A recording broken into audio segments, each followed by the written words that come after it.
Welcome to Marvelous Brain. First aid for seizure.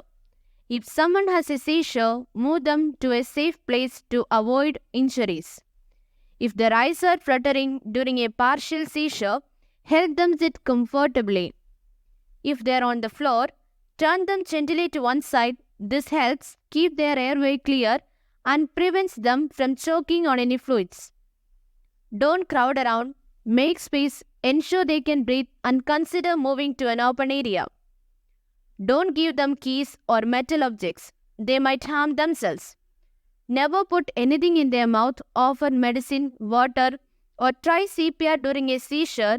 It can make breathing difficult. Make them more comfortable by loosening their clothes, collar buttons, sleeves, shoes, and tie. Time the seizure. Avoid shaking or moving them forcefully. Let the seizure run its course. If they have a breathing pump, use it according to the instructions. If the seizure lasts too long or they don't wake up, seek help. Call an ambulance for help. Thanks for tuning in.